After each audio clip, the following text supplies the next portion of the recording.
How's it going, Yankee fans? Welcome back to Fireside Yankees 3-0 win over the Chicago Cubs yesterday. A big win. Baltimore also beat the Rays 2-0, so we needed to get that one. Need to stay within range in the American League East. We're only half a game back from the Orioles right now. And look, the Rays are a bad team. The Cubs are a pretty decent team. They've been much better over the last couple weeks.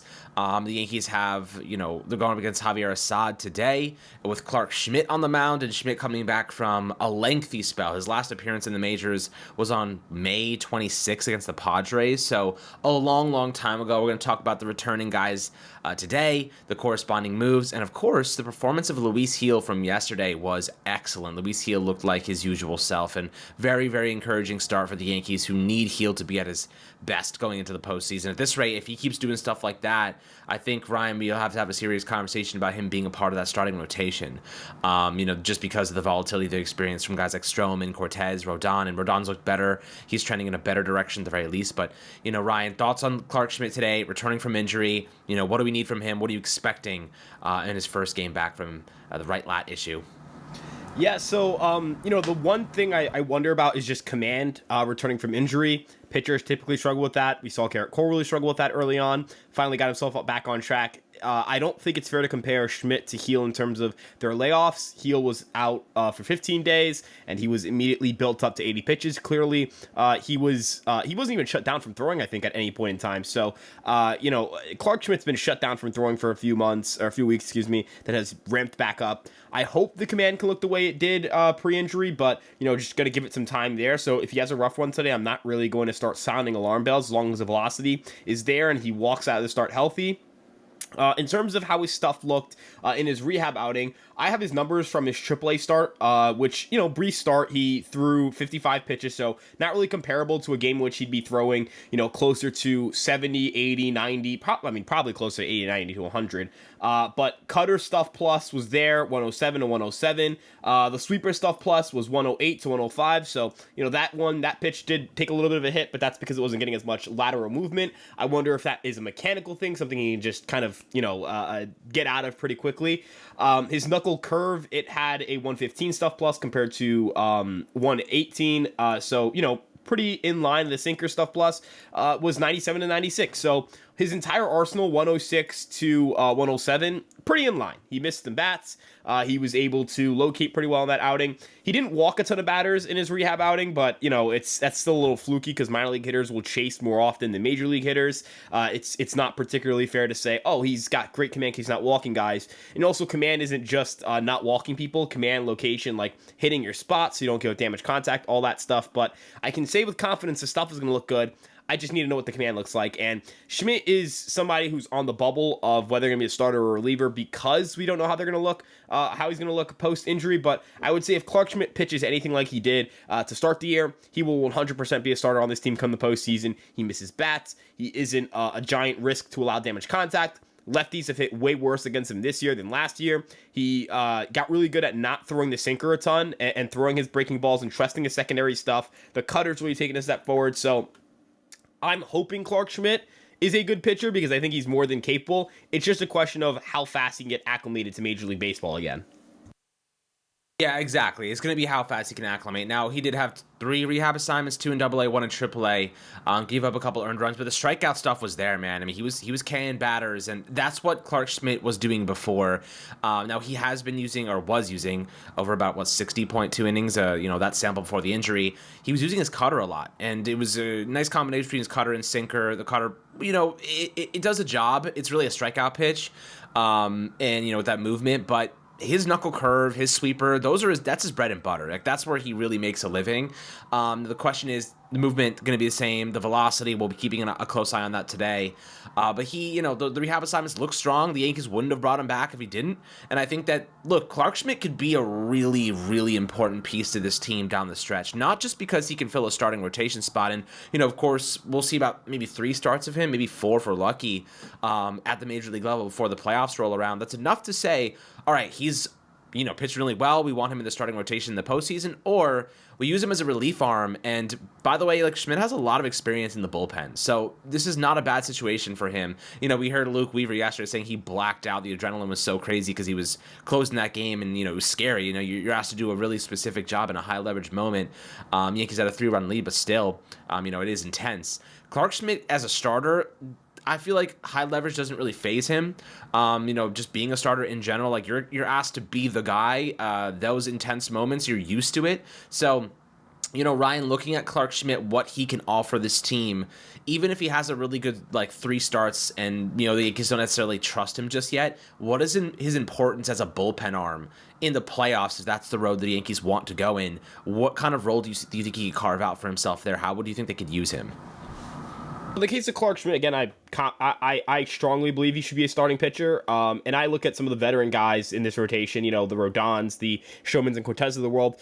To me, they've got to fight it out. Those are the 3 guys who have to battle for rotation spots. Those are the 3 guys who haven't performed as well as Heel, as Schmidt, as Cole. They have to fight it out. And right now, I think Rodon has taken a lead over those 3.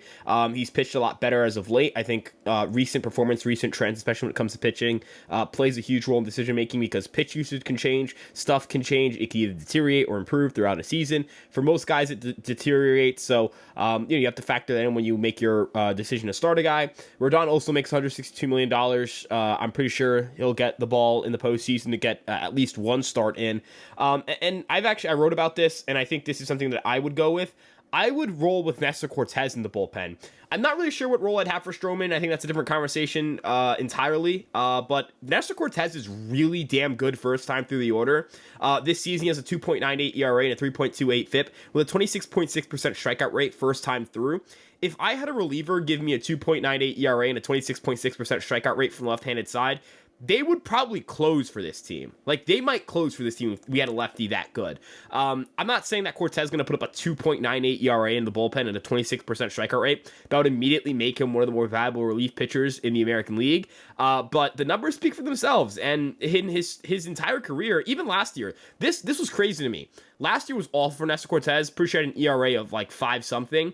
He had a 1.93 ERA first time through the order with a 26.9% strikeout rate. He misses bats first time through. He gets swings and misses. If I'm the New York Yankees and I'm trying to assemble a perfectly optimized roster, I think that Nestor Cortez in the bullpen would work. They're trying it today. They're going to have him piggyback off of Clark Schmidt. We'll obviously see how Clark Schmidt pitches. We'll see how Cortez adjusts to a reliever's workload. I think that's something that's very important when we talk about preparation. What do your prep days look like? If your prep days are changing, you're going from a starter's routine to a reliever's routine, that can throw you off a little bit. But the numbers suggest that I think Cortez would make for a very strong reliever because he's so good first time through the order. And I think if you look at who you trust to miss bats in the postseason, it's Cole, it's Heel, it's Rodon, it's Schmidt. It's those 4 guys for me in the rotation. Cortez, I think, is a bullpen guy. Stroman, I think he's more of a long relief. I don't necessarily view him as a high leverage weapon or as a starter for me in the postseason. He just doesn't miss bats, and I feel like this stuff really has deteriorated for him. And hey, maybe there's a guy like Cody Poteet who can step up and kind of fill in that role. I know he's in AAA right now, and I thought he looked pretty strong in his rehab outings. But yeah, I mean, where we're at with the rotation right now, if I had to pick a guy, it would be Cortez of the bullpen. Stroman, I don't really know, question mark. And then the other 4 guys, I think I'd have start. Yeah, I mean, listen, when you're looking at the options the Yankees have, it's a plethora. You mentioned Nestor Cortez as a bullpen arm, and I could totally see that. It's just tough because they have to ride the hot hands, right? Any of these guys could go 3-4 starts to close this year and look really, really solid and be like, all right, we're just going to ride that momentum. Barring Stroman, I honestly don't think we can use Stroman in the playoffs. The velocity's down. The damage contact is there. The ground ball rates are down. I just don't think that he can be trusted. And getting Clark Schmidt back and Ian Hamilton, by the way, and we haven't even really discussed Hamilton.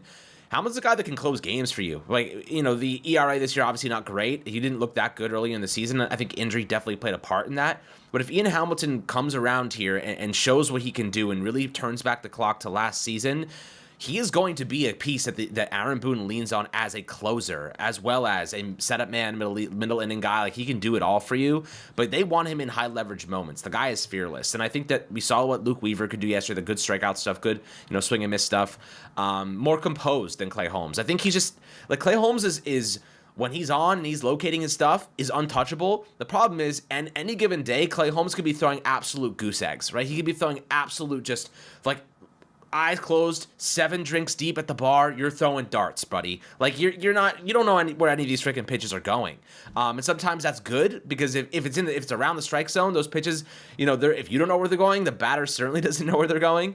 But if they're like almost systematically located in a way, but sometimes he loses complete control. And when that happens and you can't take him out, you're stuck riding this guy who just does not know what's going on to try and close a game. And Ryan, that wasn't that bad. So I don't want to hear any smirk at you. That wasn't that bad. There's been so many worse. But, looking at what Nestor Cortez can do for you, a lot more of a systematic approach, a lot more of a systematic, erratic kind of placement there at times. Yeah, so I do think it's different. He's not going to lose control. Like, right. Cortez is going to throw strikes. It doesn't matter if he's pitching well, pitching poorly. He's going to throw strikes, and I think that's important for sure. And I like that out of a reliever. And also, the Yankees could use left-handed relievers. They don't have anybody other than Tim Hill, who I love Tim Hill. Don't get me wrong, but he doesn't miss bats. And I think the Yankees would love to have the insurance of knowing they can get a guy who gets lefties out at a high clip like Nestor and can miss bats. I'd also like to throw out here when it comes to the closer spot, I like Weaver. I do need Weaver to throw a few more strikes. It feels a little weird that he's not throwing as much strikes lately. Like, I feel like sometimes his command can get a little erratic, but he also pitched Luke Weaver's had a long year. Not in a bad way. He's literally had a long year. 74 innings pitched out of the bullpen.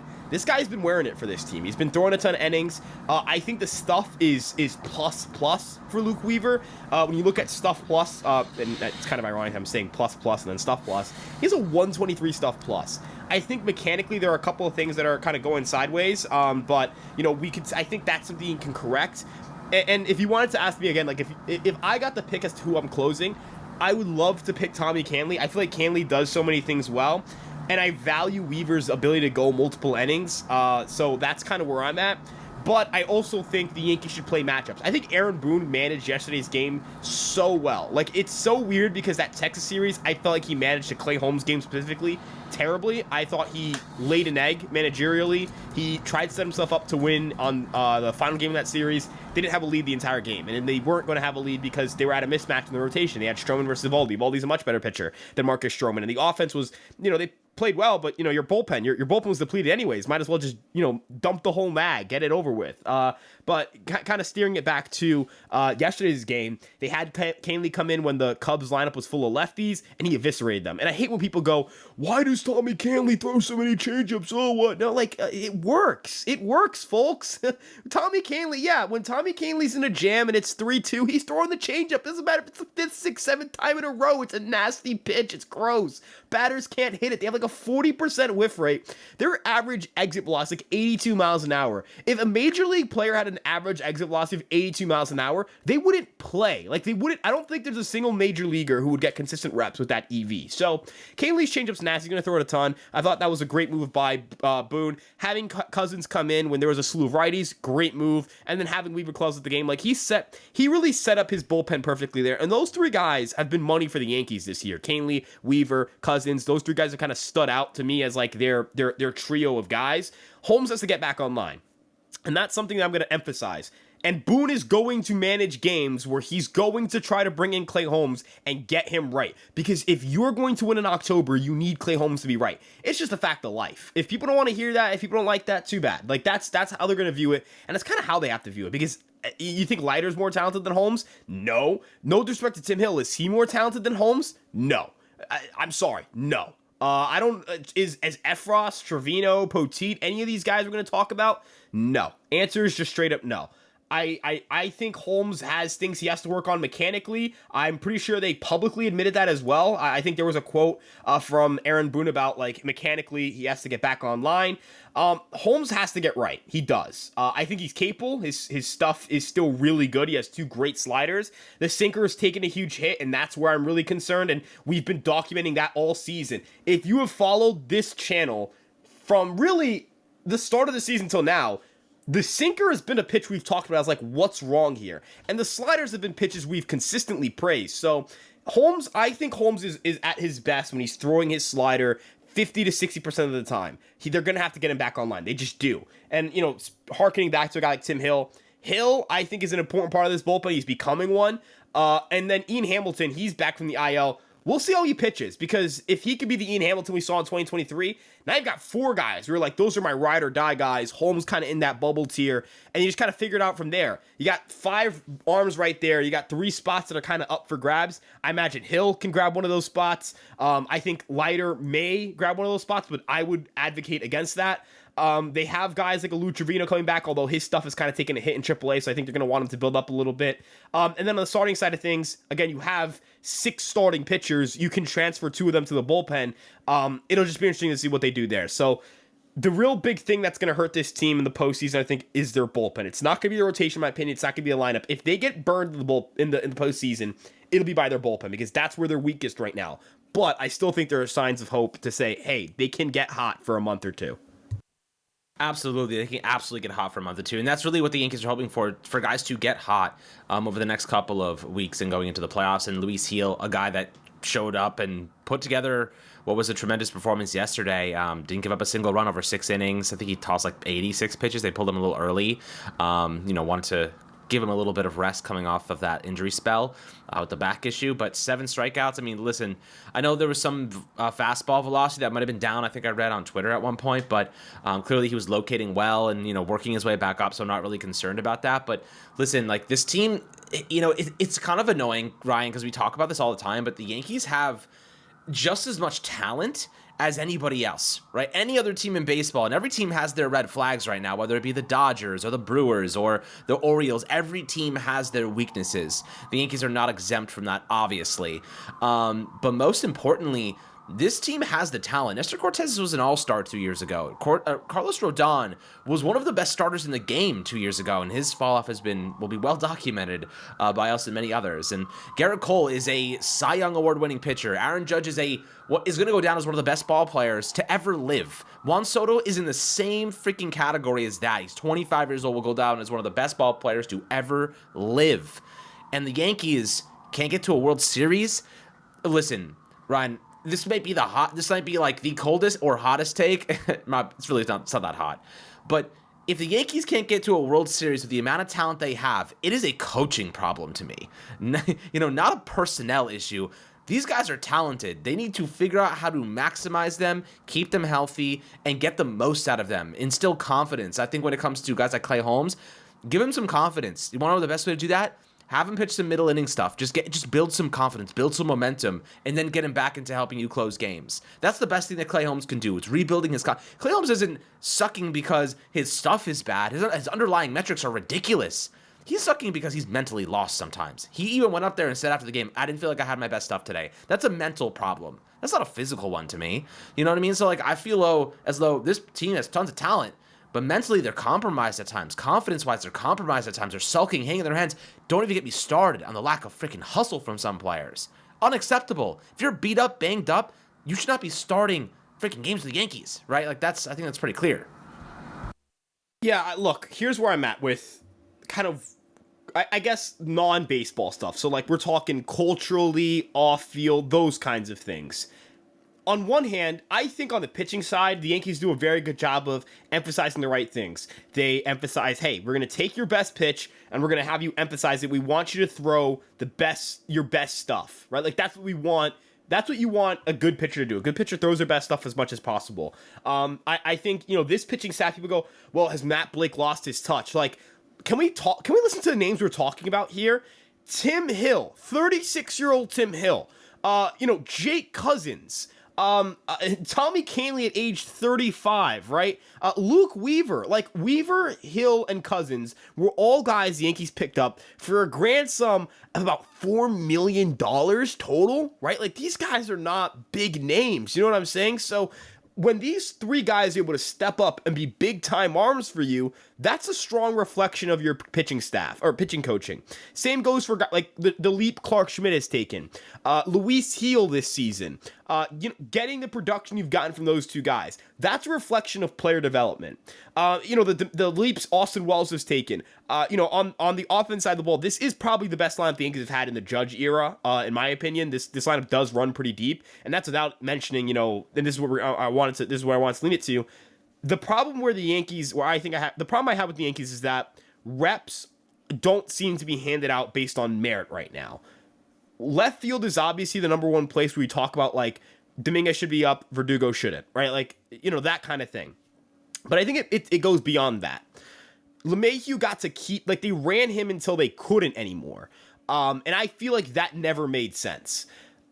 I'm not saying Ben Rice is a stud, but I think he earned the right to work through his struggles, because despite his struggles, his numbers were considerably better, even against left-handed pitching, than DJ LeMahieu. That's where I have a problem, right? How about, you could even argue the closer spot, like Clay Holmes continuing to get to close games, or Boone not pulling the trigger on bringing Weaver in Texas. Like, that's just overly relying on a guy. You've got to pull the guy. You've got to do it. You've got to. And I'm not really a guy who, like, despises Clay Holmes. I think I'm far more on the Clay Holmes is a good reliever, he's just going through it spectrum than most people are. And then the last point I wanted to mention here, lineups, right? Like Gleyber Torres, for all of his flaws, for all of the ups and downs, has hit 135 home runs as a New York Yankee, and it's been an all-star. Like, he's, for 7 years, all he's talked about is, I want to be a Yankee, I want to be a Yankee, I want to be a Yankee. Has he had his boneheaded plays? Absolutely. Is he a perfect player? Definitely not. Is this year a down year? Absolutely. But when he jogs to first base, he sees the bench immediately. When Alex Verdugo can't even give me a decent effort out of the box, he doesn't see the bench. And when I have to hear Aaron Boone go, the guy is playing his tail off, he's a little beat up, that's why.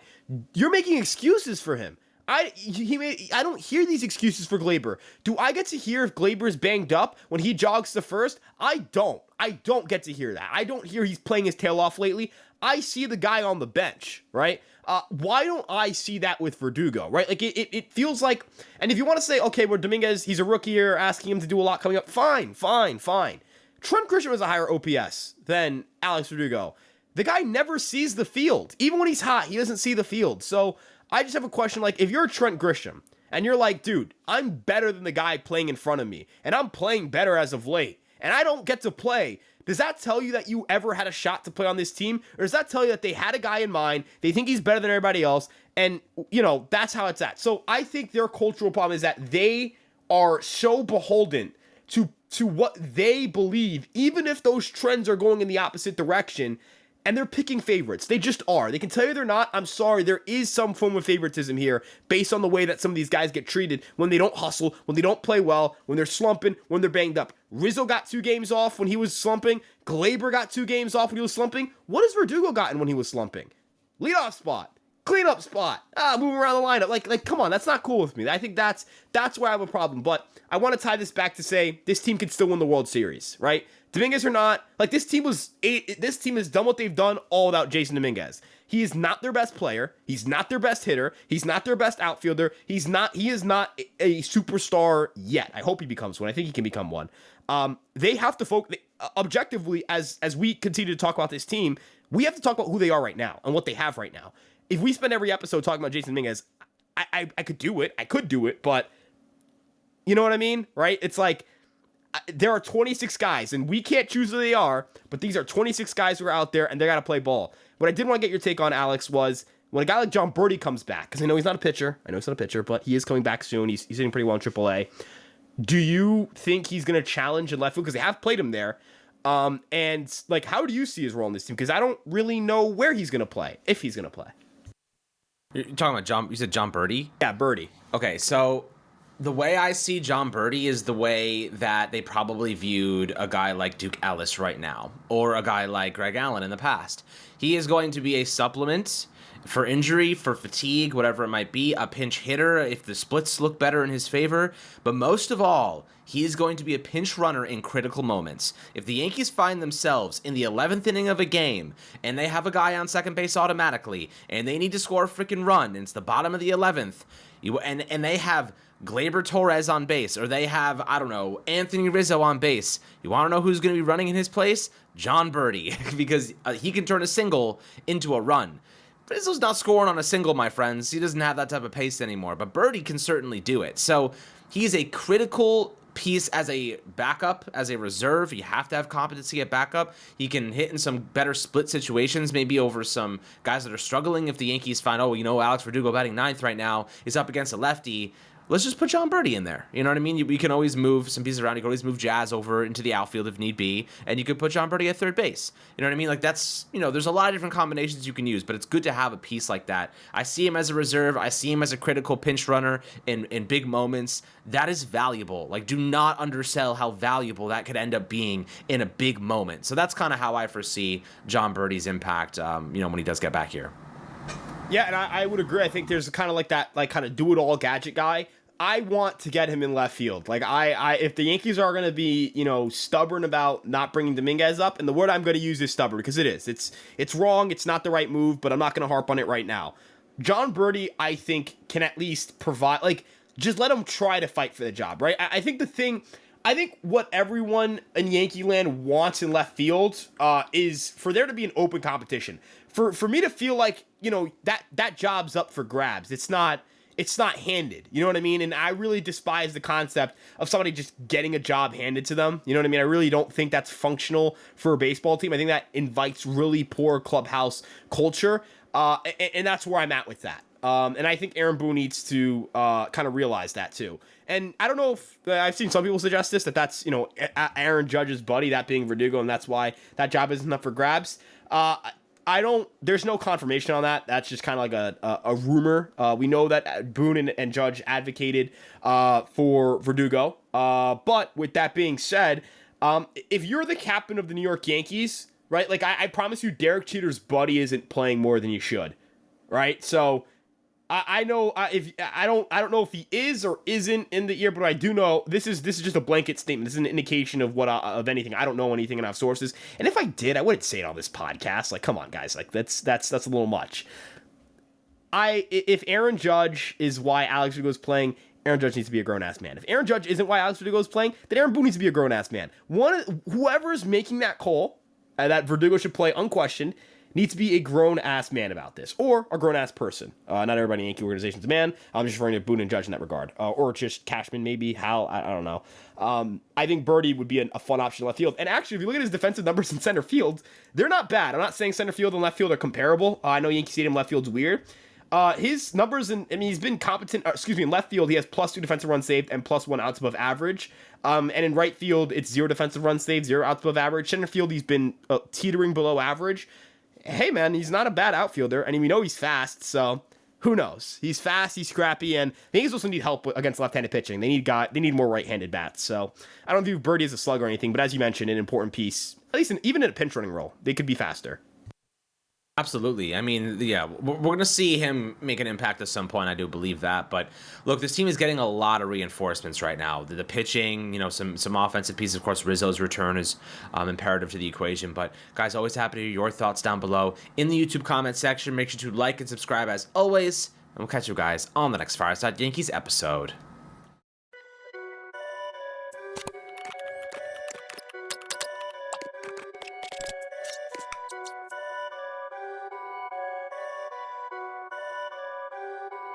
Perfect.